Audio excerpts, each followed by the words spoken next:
Welcome to another episode of the Unfiltered Nonprofit Podcast. I'm Cherry Chen, your nonprofit CFO, and I'm thrilled to have you join me on this journey.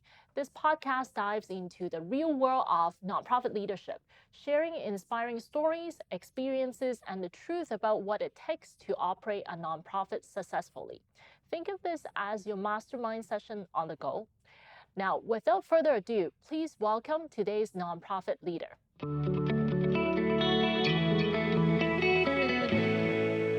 Hi, everyone. Welcome to the Unfiltered Nonprofit Podcast. My name is Cherry Chen.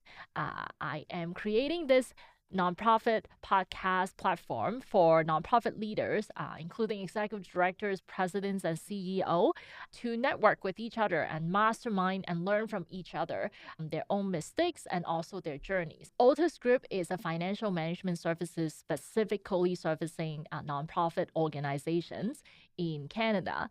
I'm on a mission to help nonprofit organizations and our clients to bring in $50 million revenue over the next 10 years to help them become financially sustainable and financially independent. Now, I have a very special guest with me today, Michelle Crogie from the Parents Lifeline. Okay, I think we don't have to edit it out. I think it's funny. Yeah, so then people can laugh at my silliness. Sure. Yes. Hi, Michelle. I'm so sorry. I know parents have different paths to get to PLEO altogether. So I'll let you introduce yourself properly and PLEO properly. Okay, thank you.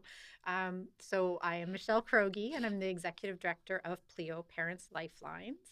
And we're an agency that supports families who have children, youth, and young adults who have mental health and addiction challenges.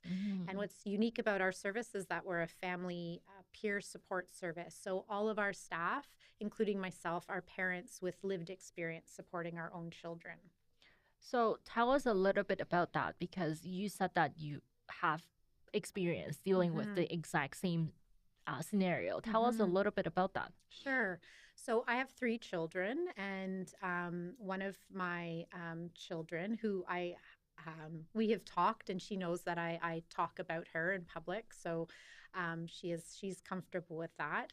That she has had a journey with her own mental health and addictions. And, you know, as a parent, supporting your children through some of those really hard times can be very isolating, can be very lonely, can be extremely stressful, sad, so many emotions. And so, you know, PLEO is a place where parents can call and talk to other parents who understand those things and understand because they've been there, and often are on the other side of it, or, you know, can say to a parent, you know, I get that, I've been there, and it's going to get better, you know, like there is hope, you know, let's talk about your situation together, and just to have somebody to listen to you.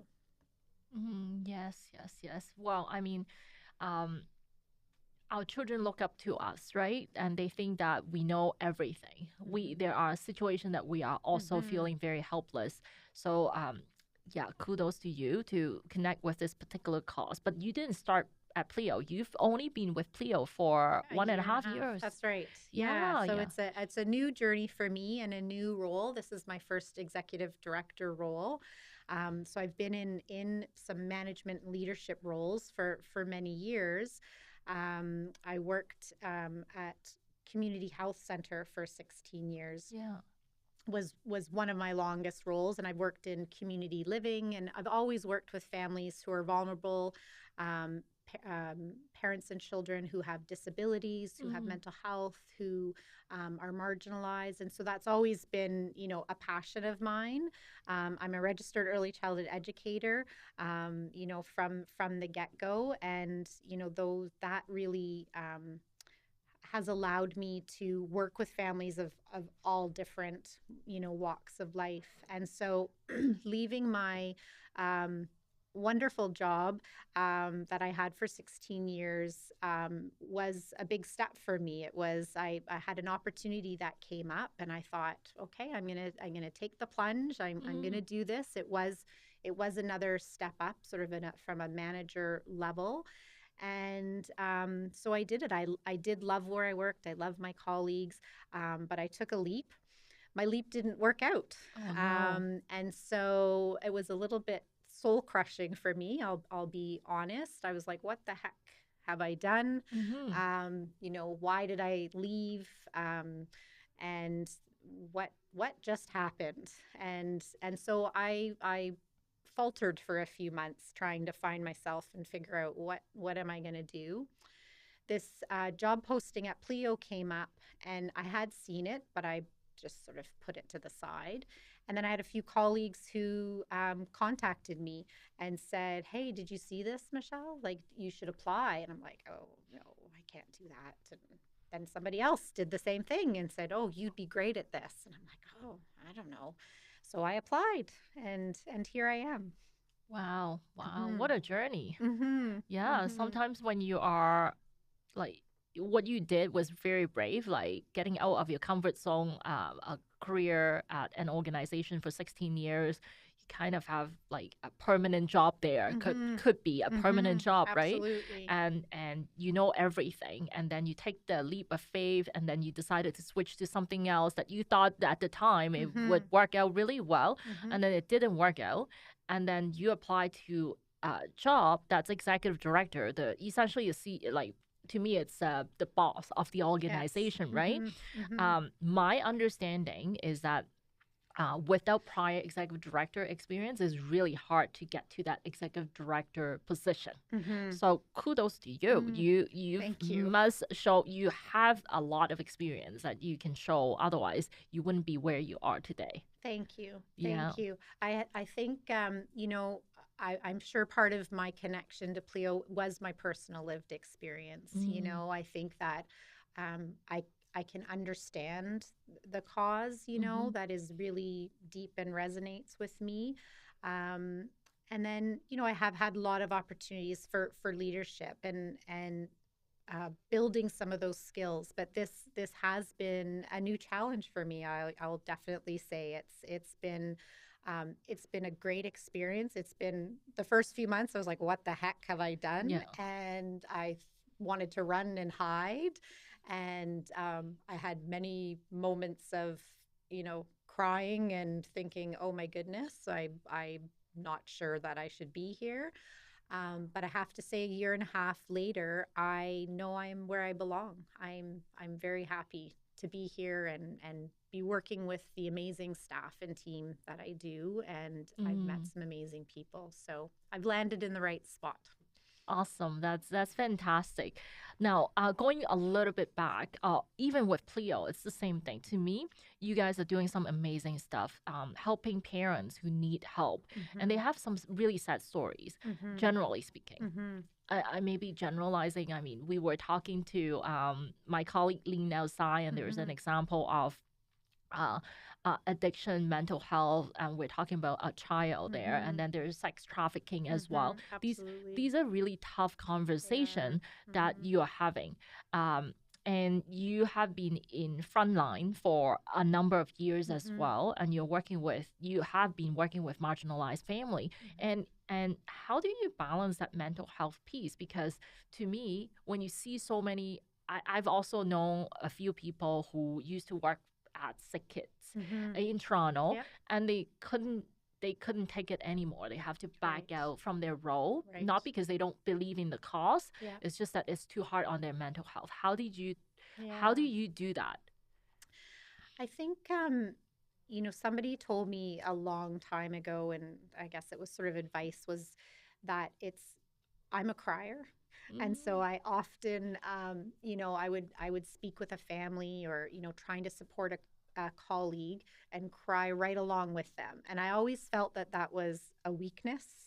That, oh, I shouldn't, I shouldn't be crying. I shouldn't. And somebody said to me, that's a false thought, that showing that you care and, that you're invested supports, the staff, supports the families, that you actually care what happens to them.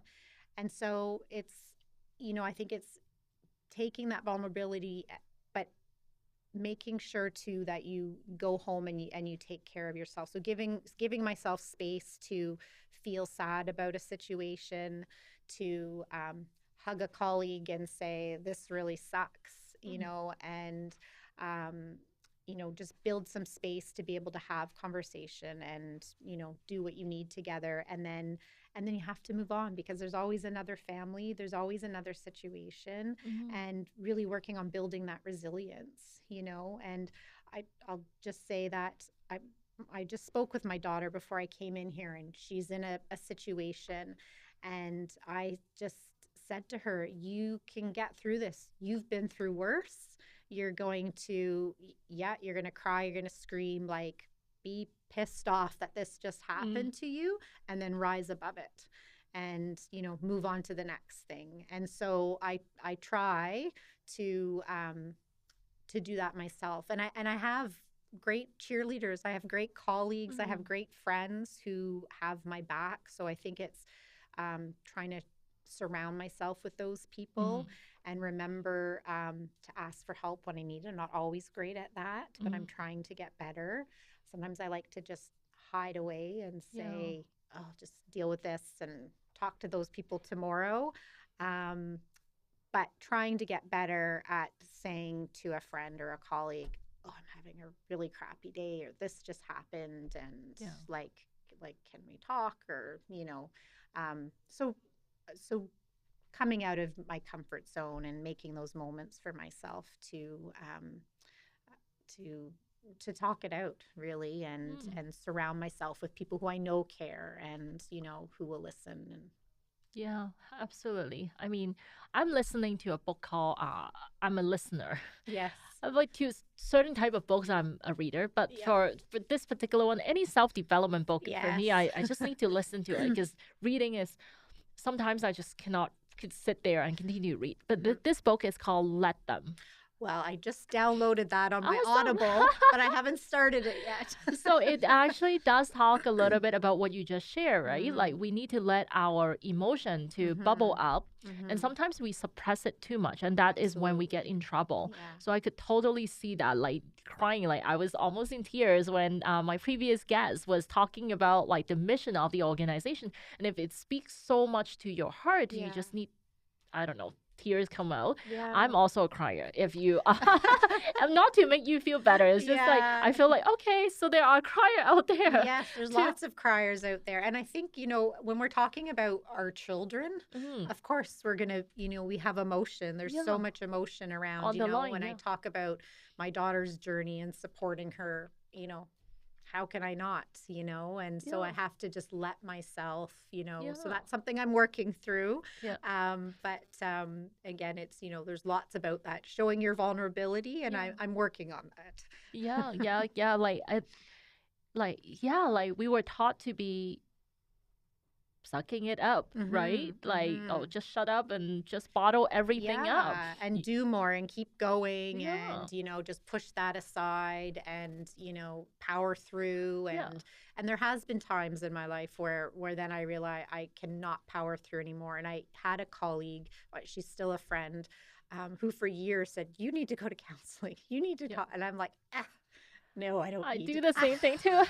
I don't need to talk to anybody. I've got you. I've got, I can power through. It's okay. And and I know the day that I had called somebody to talk to a professional, and I went to her and I said, I did it. And she was so proud of me.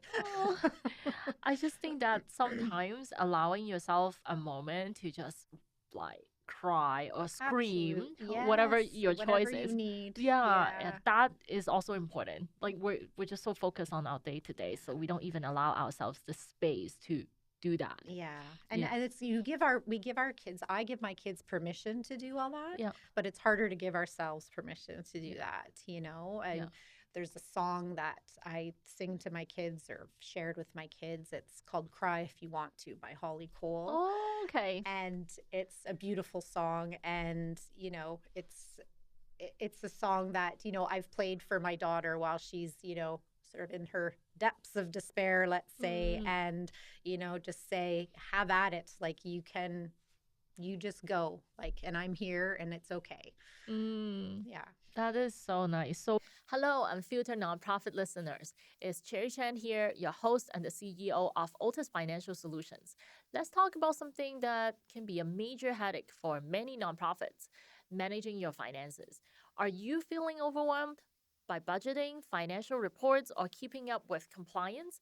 You're not alone. Many nonprofit leaders struggle with these issues too, but you don't have to.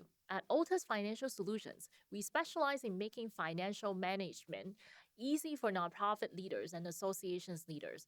For over 18 years, we've been turning financial stress into peace of mind. Our services are designed to meet your unique needs, from day to day bookkeeping to strategic financial planning. Imagine having more time to focus on your mission, knowing that your finances are in experts' hands. If that sounds like something you need, I'm offering a no obligation 20-minute consultation. Let's discuss your challenges and explore how Otis can help you achieve your goals. Visit nonprofitcfo.ca to book your call today. Let's simplify your financial management together. I'm going to be more mindful because um, my daughter, my son and my daughter, they are my daughter's 11 and my son's 9 year old.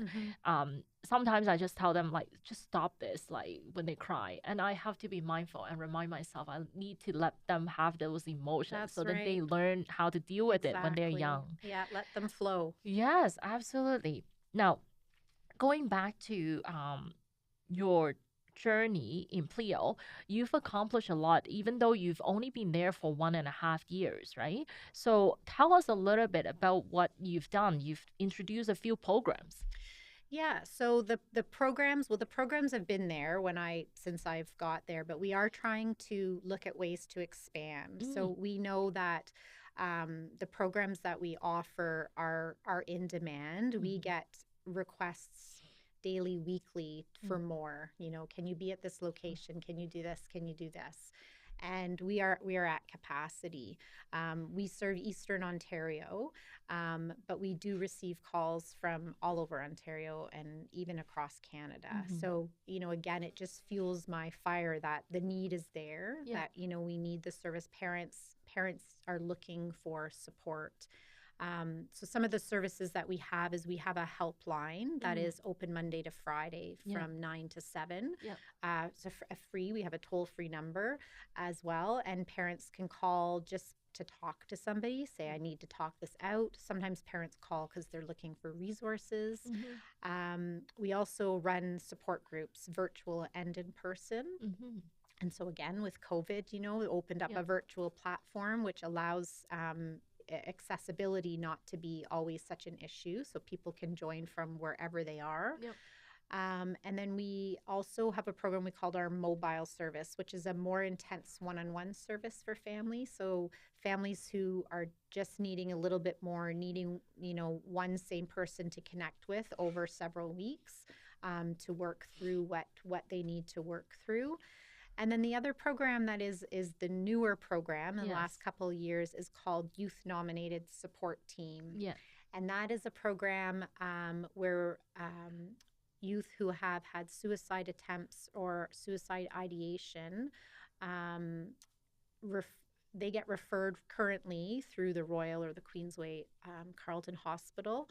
And that youth is able to choose 3 or 4 mentor people to surround them. So it could be a neighbor, could be a teacher, could be an aunt, an uncle.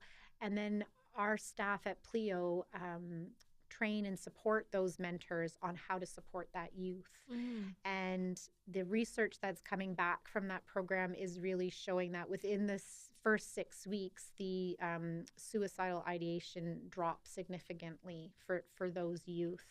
So it's such a powerful program that it's come from the States, and we're really looking to expand and grow that across Eastern Ontario. And so we've recently applied for a Health Canada grant for 4 years that we're keeping our fingers and toes crossed, because if we can get that, I think we can make such a huge difference for me, applying for that grant, I went to many of our partner agencies across Eastern Ontario. I ended up with 26 letters of support from Wow. additional agencies who said, yes, we support you, we support the growth of this, and we want a piece of it. Like Mm-hmm. we talked about training people within their organizations to build capacity. I don't need to hold this program to myself. I want to Mm-hmm. make sure every youth that needs it can access it. Mm-hmm. And unfortunately, there's so many youth out there with suicidal ideation. In talking to the University of Ottawa, their mental health wellness center department, I'm forgetting the exact name, but said last year alone they had over 4,000 students they had with suicidal ideation. Mm. And so it's heartbreaking. And so Yeah. a program like this, we really want to see it grow and expand and be able to support as many people as we can. Absolutely. So with the service that you're expanding into, we talked about your funding because you're expanding. Like, Mm-hmm. I mean, expanding services is fantastic. I think we all need that. We Mm-hmm. know, we recognize it, but then being, I guess, also being an executive director, it's uh, one of the biggest responsibility is balancing the budget. Mm-hmm. Absolutely. Yes. My least favorite job. Yeah, I get it. And so to increase the funding, we also talk about, hey, chicken and egg, like Mm-hmm. how do we do, like we want to offer more service, Right. we have to hire more employees, but then we also need to raise funds. What are your priorities? And what have you done so far? I mean, you applied for grants from Health Mm-hmm. Canada, which is going to be amazing, and I do believe that you're going to get that Thank grant. you. Thank you. Um, Putting the word out in Yes, the universe. I like that, Yes, to manifest that. exactly. And but then it's not easy. How did you juggle your operation from year over year when your funding source? What are your funding source Yeah, first? sure. So we receive funding from Ontario Health, Yes. and then it was sort of our main core funding, but that only makes up about maybe a quarter of our budget. Oh, really? The rest of our budget is through generous foundations, through grant writing, um, through funding such as United Way, um, through Donation? donations, yes, Mhm. and fundraising, which we are trying to, do more of. Last year, we received some money through the Ministry of Education and Mm. some money through Public Health Canada. Always the problem with that is they're set for a year. So then you can do things for a year, and then it's like, okay, how do we, find more money so we can keep? We don't want to cancel anything. We don't want to keep these programs. Another example of that is we had a Bell Let's Talk grant, Yep. which was great. It was to start up a program for parents of suicidal youth. So it's an 8-week closed support group for Yep. parents. So we ran 3 of those programs. The funding came to a close, and then we're like, okay, how are we going to sustain this? I'll say, fortunately, unfortunately, those groups were all full. Mm. So the need is there. I had staff, just to talk about passion, my passionate staff come to me and say, if we don't have the funding, we'll run it for free. Oh my God. So Yeah. feeling that, they know it's such a need, they know it's such a value. So we, shifted things around. We continue to run that program, but it's an issue, of course, just the ever chasing the funds, writing the grants. I mean, I spent all of January grant writing for some of these big proposals, and then some you get and some you don't. So then it's Yeah. just you sit and wait and see. But we are trying to expand. We have a private donor, which we're eternally grateful for. Last year, we had our first ever gala in October. We did it Yeah. on World Mental Health Day, Yep. October the 10th.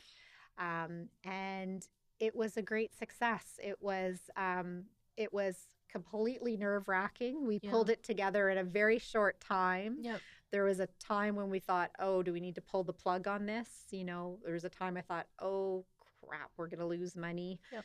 What have I done? And in the end, I think we made like $12,000, which Yep. we were thrilled with Yeah. Yep. because Yep. at one point I thought I was going to lose money. Yeah. Yeah. So it was really great. So we've decided we're going to do it again. We're going to try to keep that as our annual gala. We call it Art of Support and we did it at the Ontario Art Gallery. Amazing. And we partnered with the Royal. They have a program called Creative Spaces, and Yep. artists who are doing, or clients who are doing art as part of their therapy, and asked if they would like to donate some of their artwork. Yeah. And we had silent auction, and then we had other artists, local artists, come and give us work that people bid on. Anyway, it turned out to be a beautiful event. We were very happy with it. So we're doing it again this year on October the 9th. Awesome. And we're hoping that we'll just continue to grow. And so that will be hopefully a new way we can generate some revenue, you know, Yeah. to keep programs and services and staff going. Yeah, sometimes I just wish, because I also work with clients that get funding from Ontario Health as well. And sometimes I just wish that they could say, hey, like, you know, the funding is there, like for the next 5 years or something. So then you can actually do something with the money. Because it's just so hard, like when you get some money 1 year and then not get money another year, and not Absolutely. knowing if you are going to get money also, it's hard. Yeah, absolutely. What do you do with the staff who's assigned on the project? Like, yeah, so Yeah. that's why I'm Tricky. on the mission to bring this 50 million, and I'm just really happy with what you're doing. The gala is a good starting point. Yeah, thank you. We also are doing a campaign this year for our 25th anniversary that's trying to raise $25,000, looking for 1,000 unique donors of $25. Oh, And amazing. trying to get that. It's been a slow start, I'll say, Yeah, but yeah. we have all year, so Yeah. we're gonna keep pushing it along and again manifest that Yeah, we'll yeah. get there. Absolutely. I think the 25,000 is very achievable. Yeah, yeah, yeah. Wow, that is fantastic. I think one of the things that I do in my work line of work is my marketing role. I always have my marketing hat Yes. on. Yeah, like I think if you bring your message out there and you mention it over and over again, you'll get there. Yeah, we have some great, we're trying to do better when we talk about marketing at, you know, we have parents who have been lovely and offered us, you know, doing testimonials and trying to share other people's stories.